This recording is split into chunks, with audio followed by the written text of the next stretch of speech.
So I thought we'd start today with this article from the American Israelite.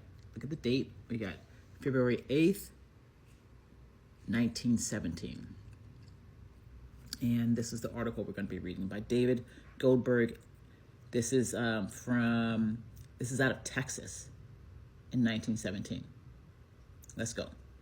The propagators of political Zionism in the United States, with but few exceptions, are addicted to the grave fallacy of making the term Zionism all-embracing and all-inclusive, as if it were a substitute for Judaism itself.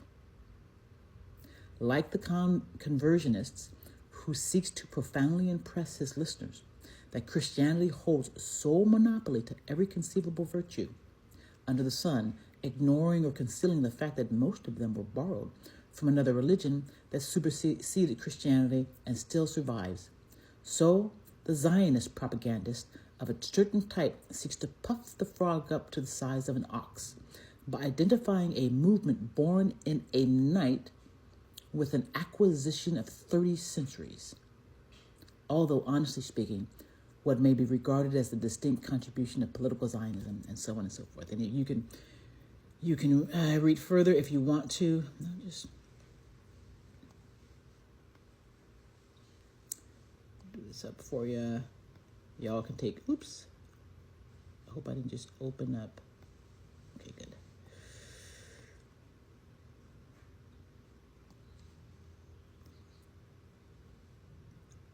The point of this article right now, so the point of sharing that is to just point out they knew. And I'm not just saying that the rabbis knew. Of course, rabbis knew that Zionism wasn't the same as Judaism, their faith. What I'm saying is, this is in the newspaper. So they knew that Zionism had an intention and a goal. And they also knew that in order to keep it going, they had to puff it up. They had to puff the frog up like an ox, meaning it's full of hot air. Put a pin in it and it bursts. So now that we know, because we know that a PR machine had to be made in order to keep the lie going, really. And here is today's Zionist PR machine ecosystem briefing. Key narrative strategies: sovereign security narrative consolidated. Israeli officials and aligned spokespeople are reinforcing the message that Gaza remains a non-negotiable security buffer. The language now emphasizes permanence with terms like irreversible, security perimeter, and post-military normalization used in diplomatic briefings. Again, we go back to 1917. We go back to what was said in the beginning. They never intended to share that land. Recasting civilian control as humanitarian oversight. Zionist-aligned media continue to promote the idea that Israel's long-term administration of Gaza is a form of humanitarian stewardship. If it was humanitarian stewardship, they would have done it from the get-go.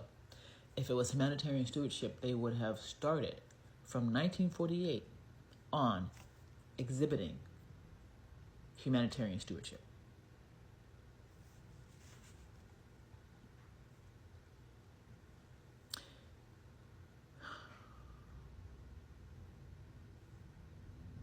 Zionist-aligned media continue to promote the idea that Israel's long-term administration of Gaza, terms such as civil resilience, management, and preventative stabilization are appearing in coverage from Western outlets with PR coordination.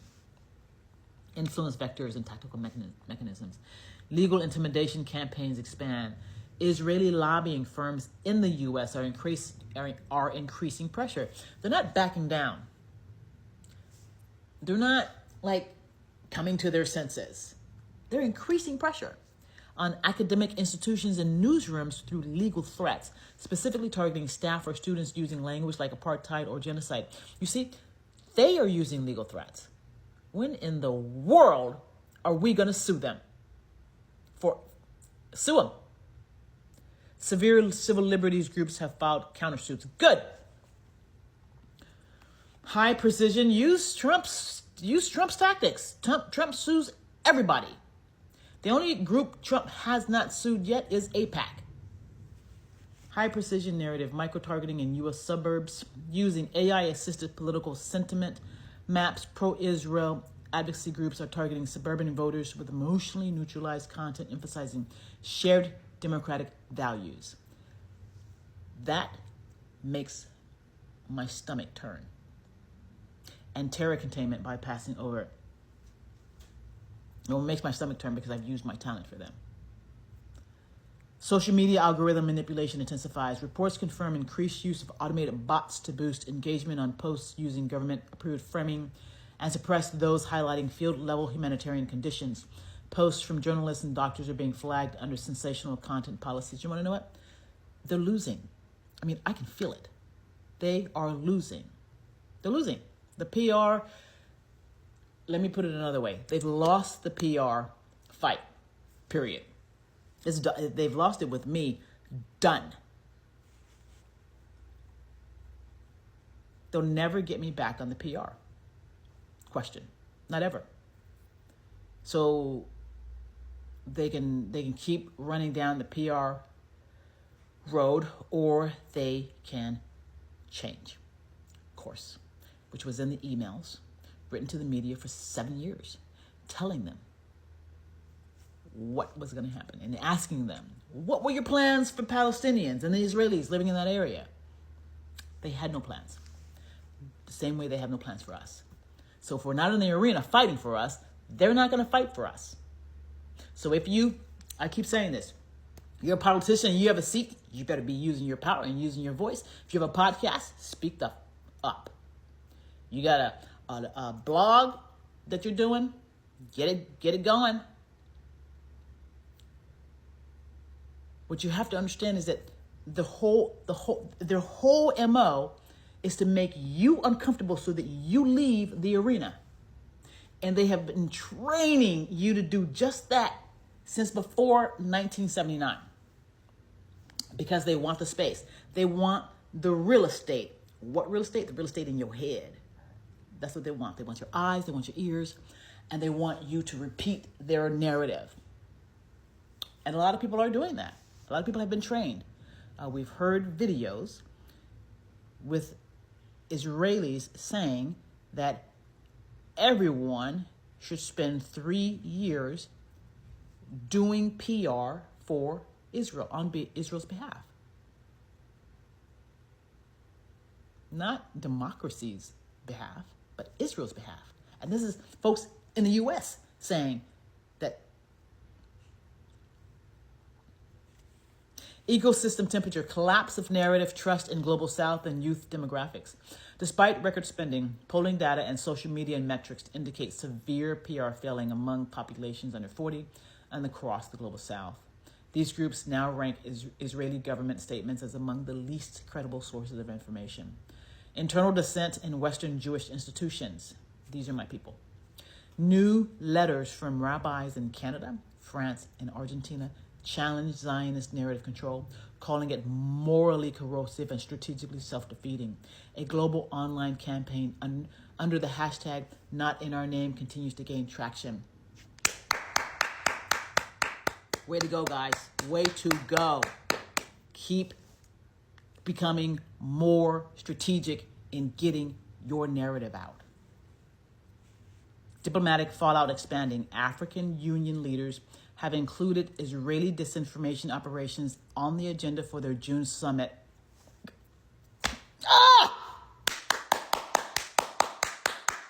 With several member states threatening full diplomatic downgrades if weaponized narrative strategies persist.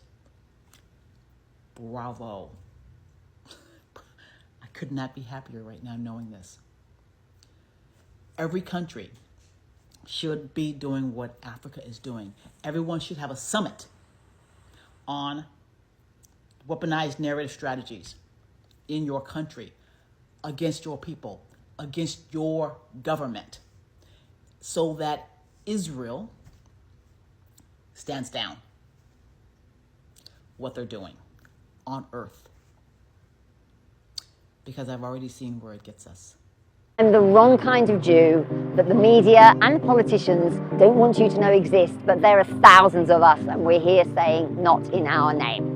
When you see the coverage of all these demonstrations and things, you get the impression that no Jews are involved, that Jews are fearful, Jews hate what's going on. No, it's not true. There's hundreds of us here today. There have been thousands of Jews in this country alone taking the side of the Palestinians against the Israeli state.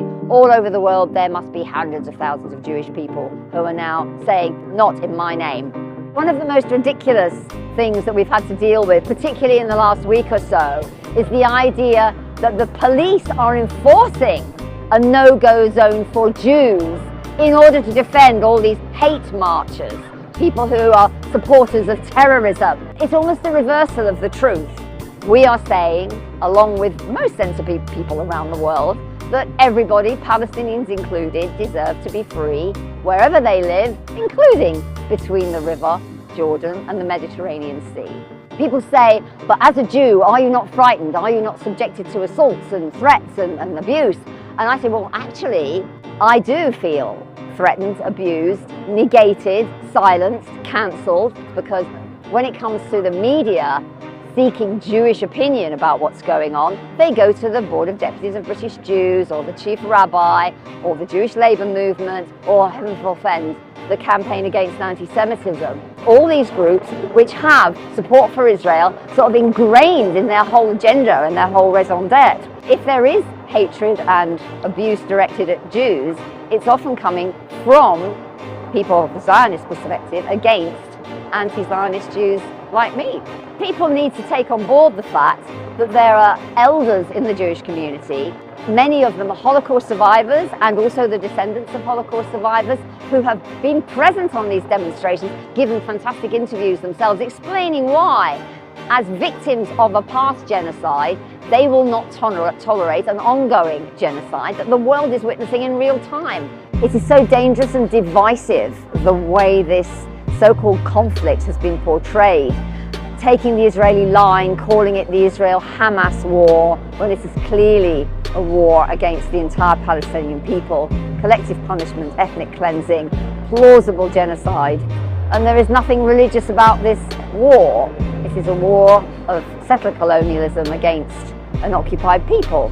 One of the little rays of hope in the current situation, and it's getting bigger, it's getting wider, it's getting brighter, is the growth of opposition to what Israel is doing. And it's happening across the world, and it's happening among swathes of young people. Look at what's happening in American campuses, and of course among the many young people who are coming out and saying not in our name and we won't tolerate it, and trying to shut down arms factories and calling for an arms embargo, are many, many young Jewish people.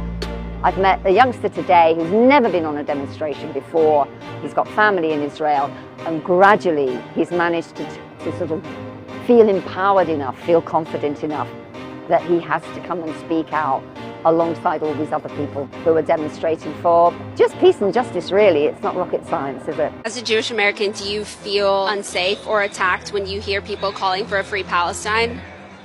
No, I feel unsafe when people say that that is anti-Semitic. I am out to clarify what actually constitutes as anti-Semitism, and that is not standing up for Palestinian human rights. My parents said never again for anyone, and that's what I say. The safety of the Jewish people is deeply tied to Palestinian liberation. Do you have a message for your fellow Americans? Educate on what actual anti-Semitism is, and differentiating that from anti-Zionism. What's your message as a Jewish American to President Biden? Do not commit genocide. Don't do it in our name. Don't do it in anyone else's name. Our ancestors did not sacrifice fleeing anti-Semitic violence for the Zionist state to be slaughtering refugees. Not in my name. Ceasefire now. End the occupation. End the apartheid. Free Palestine. Viva, viva Palestine!